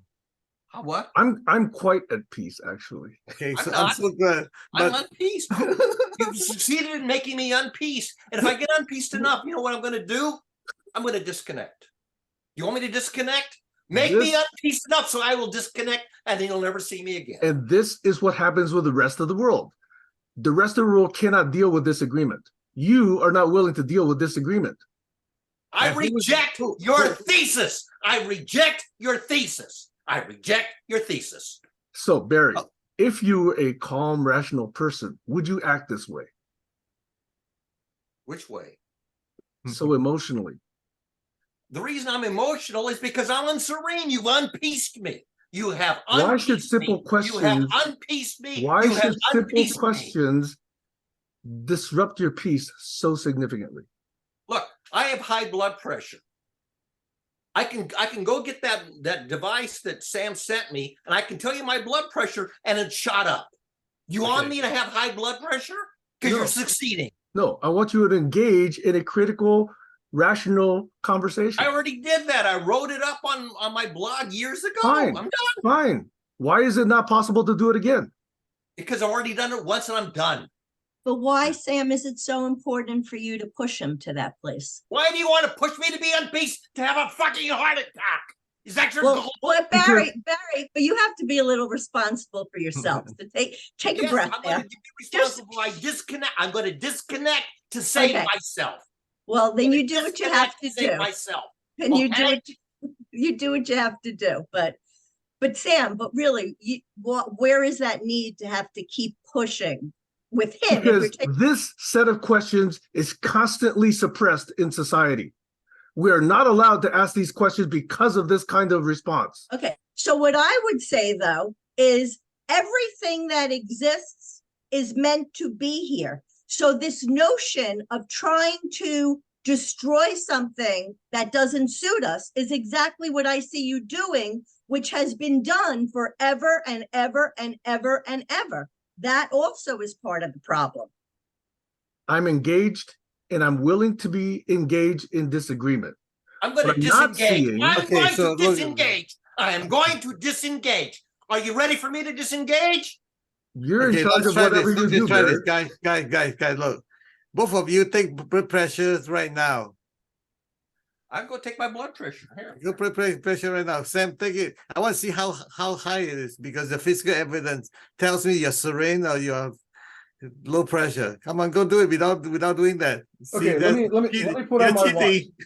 You're Let me go cheating. get my device. Let me go get my device. It's got is it really that bad to raise your blood pressure every now? Isn't that sort of like working a muscle? I have high Maybe- blood maybe pressure. there's I have something high- good to I it, have high right? blood pressure. Why do I have this blood pressure? Well, it doesn't reach because it's plugged in. Why do I have this blood pressure cuff? Because I have high blood pressure. Yeah. I'm gonna tell you something. I woke up early this morning because we got an extra hour of sleep. So I got up an hour early. Actually got up 2 hours early. And I took my blood pressure, and because the batteries ran out, I had Right. to plug it in. And Right. in order to plug in, I had to bring it into the kitchen to plug it in because that's where the outlet was. So I'm Right. standing up on the kitchen counter and I put on the blood pressure cuff. And this morning, my blood pressure was 20 units less than it was yesterday. Wow. That was this morning. Now it's not anymore. Look at the number. Come on. I want to see the number. I got to, first of all, I have to take off this shirt because I can't. You don't need it. It should be fine. It should be fine. Try without it. I don't think it'll work with the shirt on. Try I don't know what it, my Barry. blood pressure is, but it doesn't feel good. I know that this doesn't feel good, and I'm not somebody that shies away from uncomfortable conversations. I'm very comfortable with them, but this just doesn't feel good. We need to feel I'll not try to, good. I'll try to We do it gotta with feel with good. with my. It feels shirt like on, I'm but I in a don't think it's- I don't polluted think it's gonna work. environment. You I know, don't it think just it's going to work with the shirt on. All right, stop talking. Do your blood pressure. I'll I'm take taking a a quick reading break. right now. I'm taking a reading right now. Okay, good.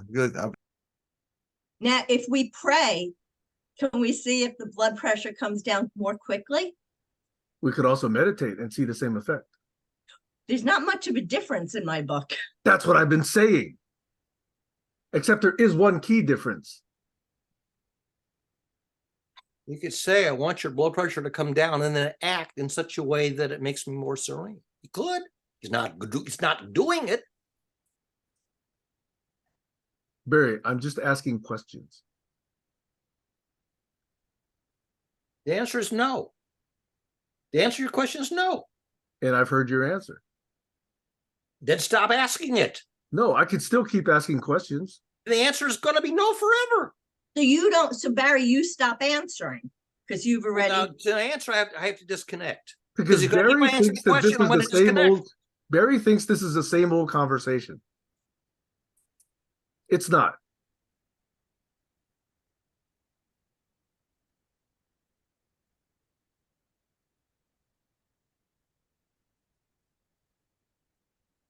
So going back to your question about peace would allow for people to have those different viewpoints.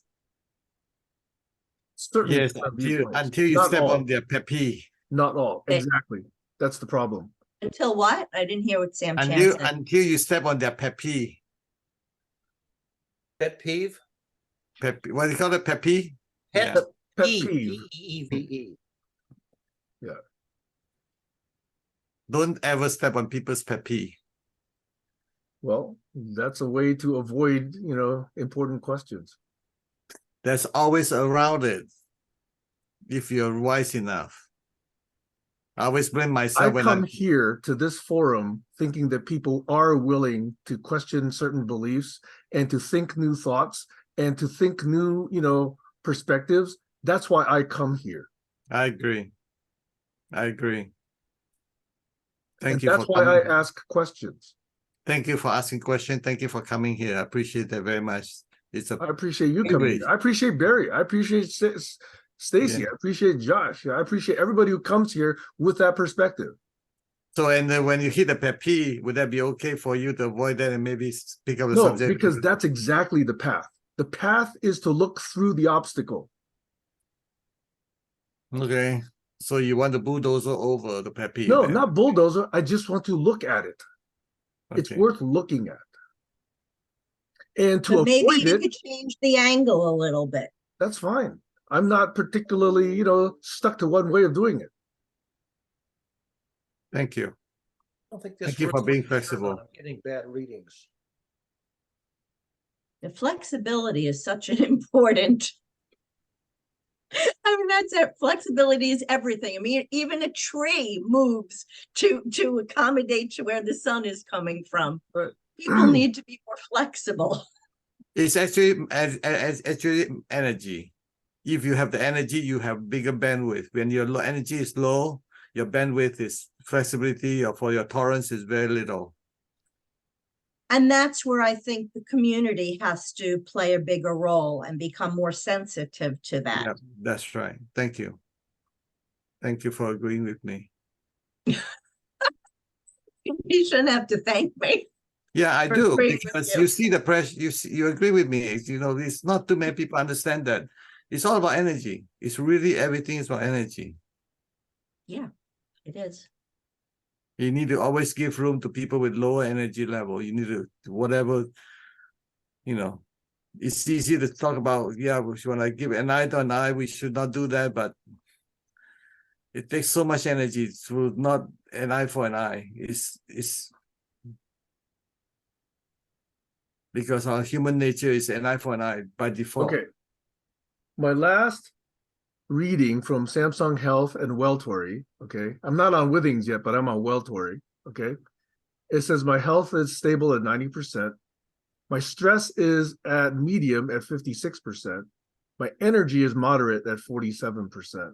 I expected my energy to be a little bit higher. The Yeah. two are green. The energy is yellow. So that's my latest reading. Your blood pressure is? Surprisingly, I'm not getting that yet. I don't think I can do this with my sweatshirt on. I'm getting. Okay, take it without. We'll see whatever you need to do. They say you got to do it on your bare arm. Okay, go do that. Thank you, Barry. I'm going to get the third reading, but I think the readings are going to be way off. What does it say?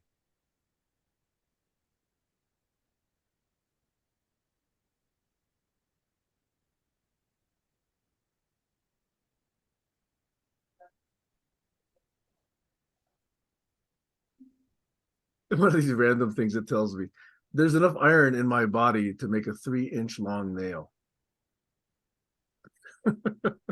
Yeah, what does that tell you? Good to know. I'm ferromagnetic, maybe? I don't know. Oh, you're too much stiff. You're iron. You're rusting. No, it says everybody's got enough iron in their body to make a 3-inch long nail. Okay, good.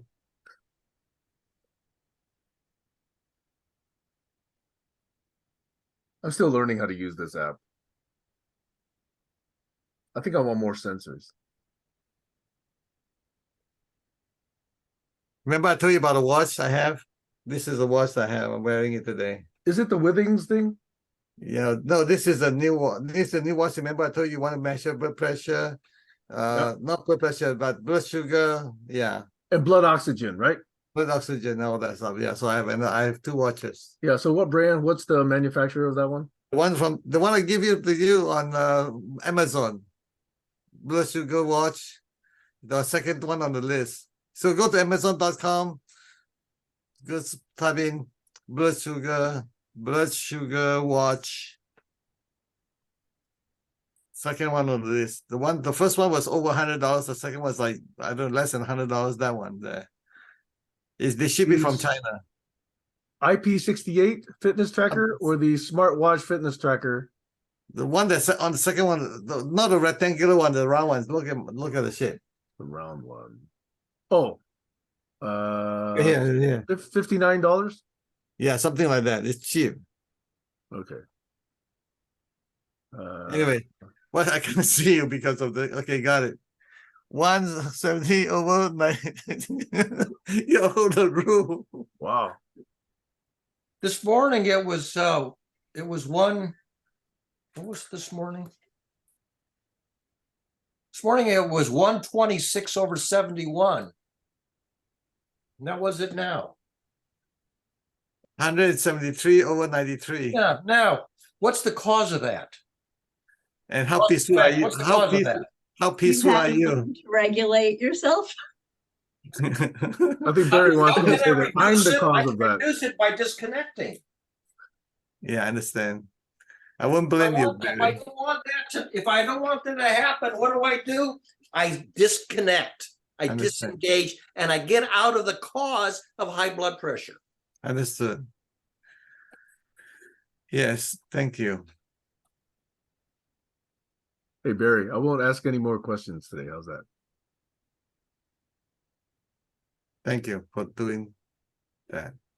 I don't want high blood pressure. It's dangerous. Hey, It's Barry, unhealthy. Barry, I don't want to be in an unhealthy culture. I Barry, don't want to be in an unhealthy culture. can I say, Barry, that I do love you? Then stop making me unserene and stop Am I raising my making blood you? pressure. Okay, all right. Yeah, All right, okay. that was a question. I said I was not going to ask a question. But Barry, I do love you. I really do. Well, then act as if you want me to be healthy and not unhealthy. It's unhealthy to have high blood pressure. I didn't know that this was going to give you high blood pressure. Well, now you know. You got the data. Yeah. And it probably isn't, I'm probably not the only one who gets their high blood pressure when they're made unserene. Hey, Barry, if it makes you feel any better, I do piss off a lot of people. Well, try not to, okay? If you don't want people to get, self-damage, don't do that. I do ask questions. I do You admit that. But don't ask the same question over and over again because you don't like the answer you got the first 17 times. I ask it a different way. Yeah, watch the video watch this video again and again 3 times the next time. So hopefully you will learn that you need to read the feedback the first time instead of the 17th time. That will be helpful for you. You're not going to get a different answer. What you're going to get is a disconnect. That's right. Yeah. I love both of you. I love all of you here. And it's important for me to have a conversation that's at the end of it, we enjoy coming here and we enjoy looking at each other and just smiling and having fun. Doesn't mean that having fun doesn't solve problem. It's just making progress. We just talk about basic practice, and we should be good at it. If we cannot achieve peace ourselves here with the example, it's impossible. That's what I talk about. Peace is impossible. We can't even have peace in our little small group. How dare we talk about the peace for the whole world? Exactly. That's why I want to find out how we can, really, really explore disagreements on crucial matters. That's why I'm here. Yeah, thank you. We agree to disagree. That's all. You believe what you believe. I believe what I believe, and you don't try to change my belief. I'm not trying to change you. I'm asking questions. Okay, the answer is, I gave you the answer, and then it's over. The question and answer is over because I gave you the fucking answer 17 times. I ain't going to change the answer. That's right. Watch the video when you see what I'm talking about. Okay, watch it 3 times. That will help you to understand that. It's really important. Yeah. Peace is not, we don't fight for peace. It's what we talk about in URI. We never fight for peace.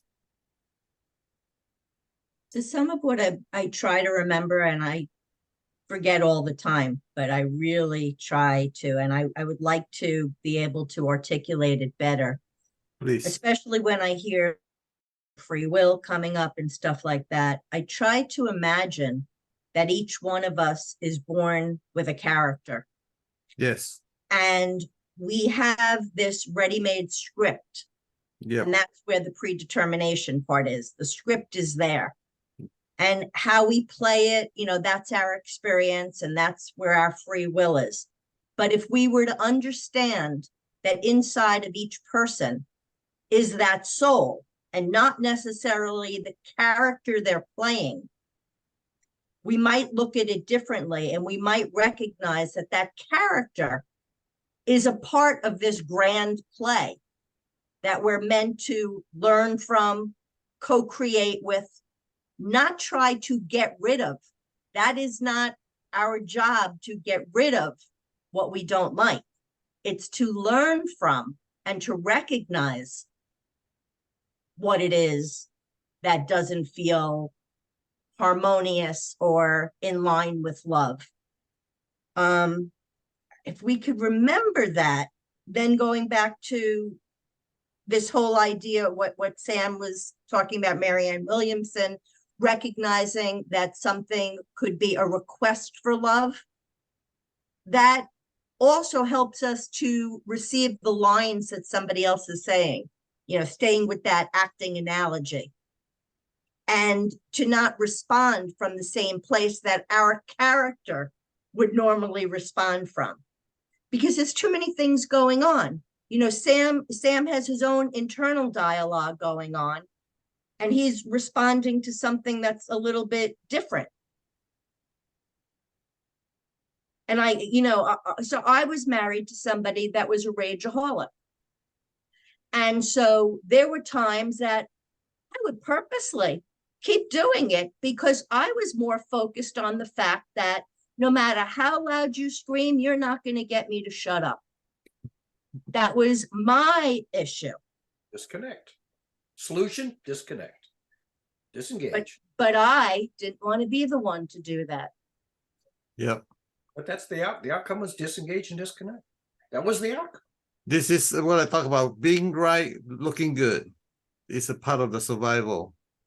That's always get you. Being right, looking good. That being said, I can now look back and I'm able to learn from it, recognizing there were no mistakes.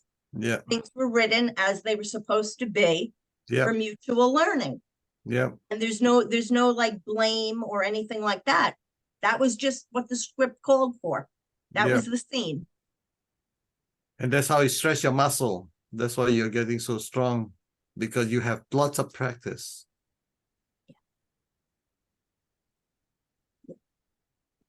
And yeah, Barry, sometimes it's good to just go on vacation and not have to practice. Hiatus and hijira and jumping out of the system.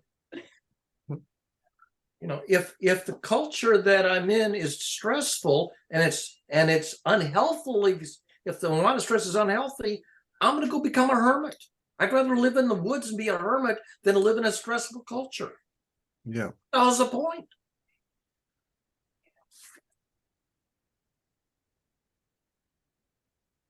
It's stressful because somehow it touches your, I call it, pet peeve or whatever you want to call that word. It touches something that's really important to you, and you will not budge because this is your survival, at the end of the rope or whatever you call that, right? So I appreciate that. And at the same time, also, I would encourage you also at the same time, somehow understand that the more you understand why you get into that mode, it become, it's not easy. And I have my own pet peeve. Okay, believe me, I have my own pet peeve. I step on my pet peeve, you watch out. So I have my own pet peeve. So I will get into rage myself when unreasonable rage. Is why? Because anger and rage is different. So there's anger, there's rage. So to tell me what's the difference, tell me what triggers you and avoid that. And you always have a mantra to avoid that rager. Go to my page called Burnt Umbrage. Umbrage is not a word for rage, right? Go to my page called Burnt Umbrage, and there is a laundry list of things that gave me umbrage.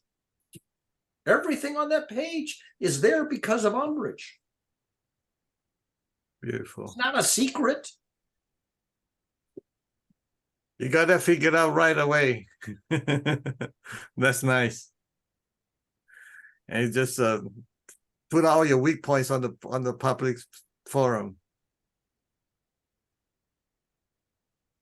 Yeah, it's not easy. I appreciate all the things. So what I really appreciate myself is that my story is I know 7 languages, so I can see things from 7 perspectives. If one perspective doesn't work, I try a different perspective. That's why I thought about the chicken soup thing, You know what I'm talking about. You laugh and you have fun with it too, A Buddhist, you kill the chicken for me. I'm a vegetarian. That turned the whole chicken soup into something really bad. You're making more sinful for me, and you're making my illness worse.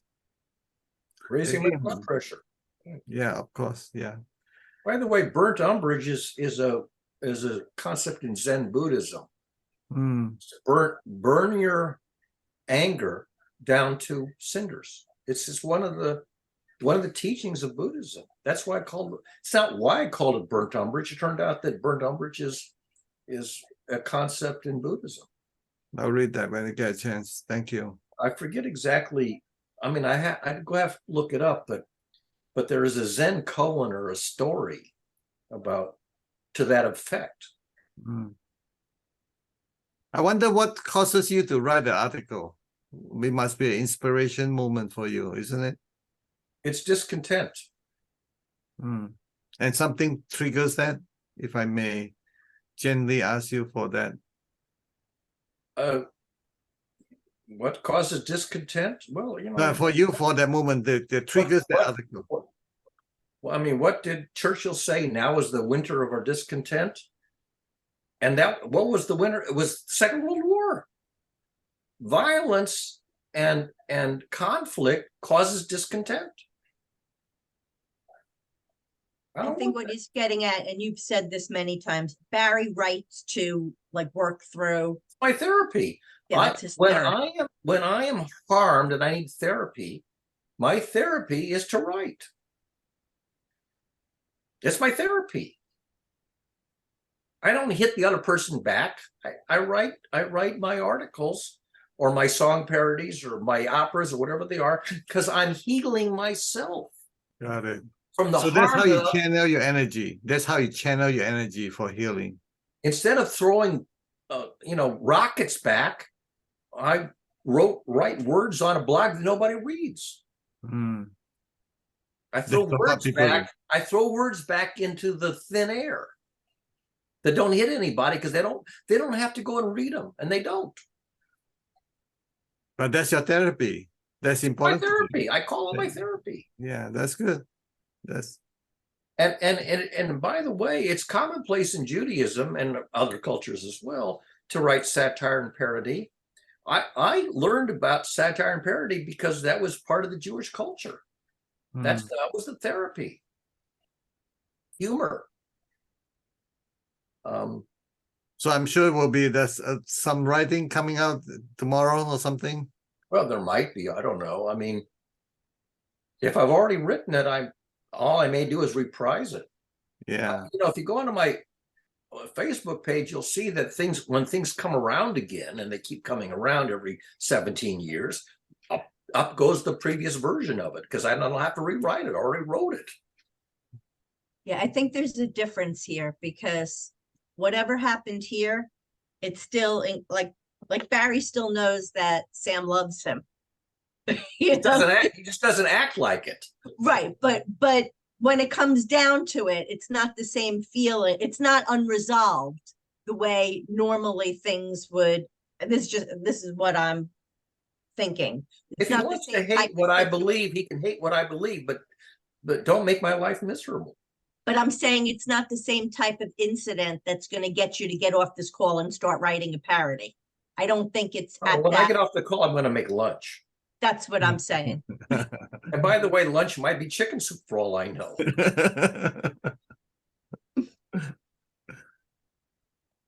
I bought a big can of chicken broth. Right. First time I ever bought one of those gigantic cans of chicken broth.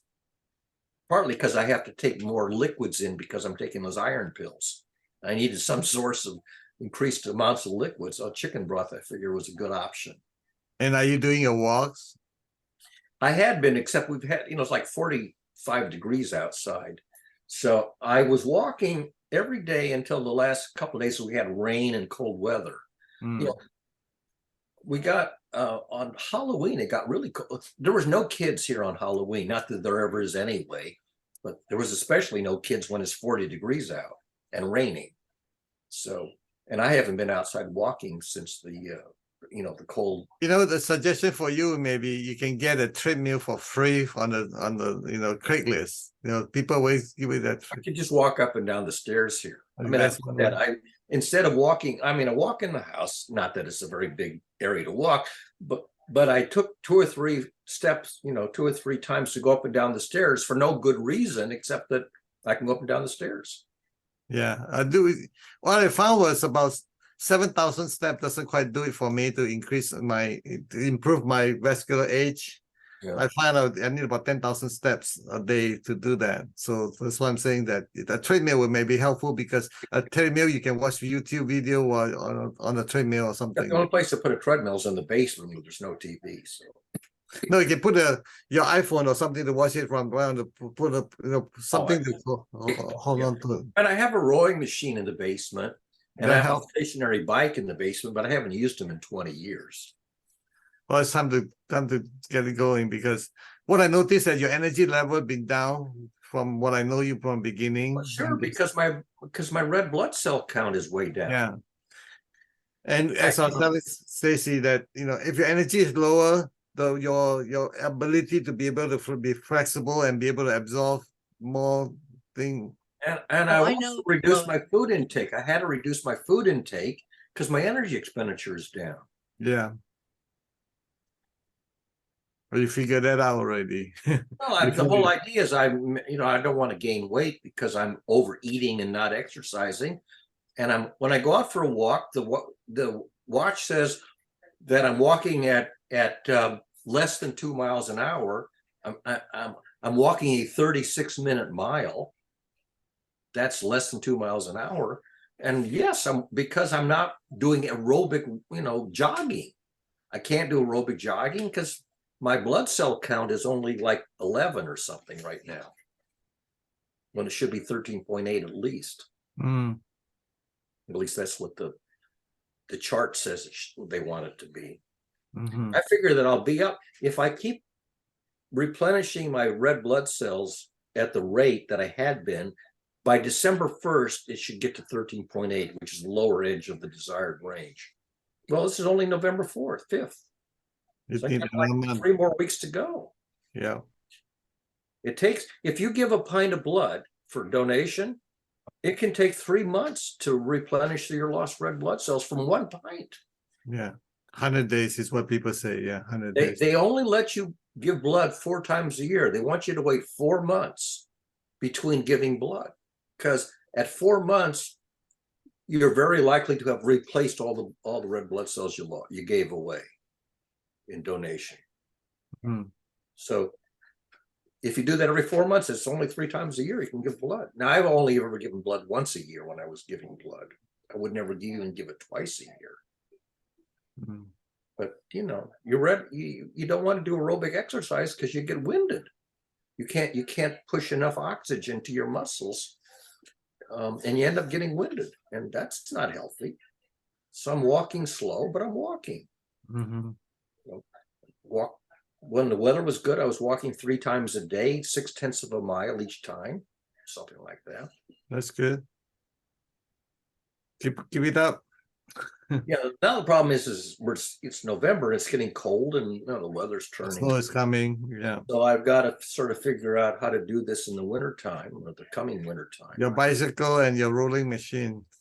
Well, maybe, or just walk up and down. I think just walking up and down the stairs is probably what I found is allowed me to do is that, like, on the stationary bike, it helps because I can watch a video and get distracted. I can on the bike for an hour. Unfortunately, I don't have that set up. I mean, I've got all that stuff's in the basement, which is just nothing down there. Right? Yeah, I mean, you can put what do you call that, like a TV, a phone stand on the bike, cram it on. So that you can watch it. So anytime I have sometimes how YouTube video have 2-hour version of something you want to watch. I mean, I haven't tried to use the iPhone to watch YouTube or anything. I could, but I mean, normally I'm sitting here. If I want to watch YouTube, I'll do it on this iMac. Right. Big screen, not a tiny little thing. Yeah. A lot of times the interviews going on or whatever they're talking, so it I doesn't was really. listening. I was listening to a podcast this morning. I mean, I get word of an interesting podcast, and I put one on this. I put one on yesterday. I actually was live. There was a Shankar Vedantam is the host of Hidden Brain on public radio, and he had a very good. And the reason I listened to it is I've been telling my friend Anne Marie that her strength is writing stories. She should write narratives about what's going on in her life with her adult daughter and her grandchildren. And she says, I can't do that yet. I'm not objective enough. But there was a story about how we are both the subject and the author of the narratives of our lives. Our life is a narrative, right? At what point can you give the narrative of your own life that's a straight narrative and not some distortion? And he had this guy on yesterday or this weekend about this process of crafting the narratives of our lives. And he basically, Shakespeare says there's only two kinds of plays, comedies and tragedies. He has two kinds, right? Happy and sad. And this guy yesterday says there's two kinds of narratives of your life. There is the redemptive narrative, where something bad happens and you overcome it and triumph. That's redemptive story. And then the other one, what was the name of the other one? Go back. Reflective. Hang on, I'll tell you in a second. I don't remember the name of it. Redemptive. Interesting. Yeah, the other one is called a contamination sequence, that something comes and contaminates your life, something toxic arrives, and you just spiral, go into a tailspin. So there is the one that you start off great and you go downhill, and when you start off and something bad happens, you go uphill. And so he says we alternate between redemptive stories, recovery, and contamination stories where something bad happens and we don't handle it. We just, things go to hell in a handbasket. And it's easier to tell the redemptive stories than the contamination stories. But you got to learn how to tell both kinds of stories, because they undulate. So most of the time the people have a hard time articulating is when they're in a contamination sequence. The bad things are happening and they're not solving them. The ones where something bad happened and you figured it out and you pulled out of it, you pulled out of the tailspin, that's an easy story. The one when you go into the tailspin, that's not an easy story to tell. But maybe that's the more important one to be able to tell. I always remind myself, looking good, being right. Well, people want to look good and they don't want to look bad. They don't want to look like, they don't want to tell stories of failures. Yep. But we do have failures, probably have more failures than successes. And we tell the stories of our successes and we hide the stories of our failures. Yeah. But at the same time, also not recognizing the failure is where we learn the most. Well, because in order to have a redemptive story, you must have had it preceded by a failure story. That's right. You have to start from a low point to have a redemption. How did you get to a low point? Well, things were going fine, and then you hit you hit a downhill stretch, and you get to a low point, and then you're going to tell the story of the redemption. Yeah. Okay? But you need to also tell the story of the tailspin, and learn to tell it objectively. Right. The trick part is, how do you tell a negative story that make it look good? Well, then you have to. So the Cinderella story is both. The Cinderella story goes down and it comes back up again. Right. So this thing with what's his name, Kurt Vonnegut. He gives you these pictures of stories, and the Cinderella one is one he likes to talk about because it's it's a full cycle. She starts off. Her father dies, she's got her mother dies, she's got a stepmother, and her life is miserable, and then she has this redemption. But it's a complicated cycle. So, and people love stories that, Harry Potter, he's orphaned. He's taken in by his aunt or whoever his aunt, Uncle, right. and he has a miserable childhood, and then he has this redemption. And so, the great classical stories, you have the contamination cycle, redemption cycle, or half cycle. And our story come to an end. It's 10 o'clock right now. Thank you so much for a wonderful, exciting, blood pressure rising session. I'm was much more about you. serene now. I'm much more serene now than I was 15 minutes ago. Take a Have blood a good pressure and report back. Bye-bye. Love you guys. Thank you.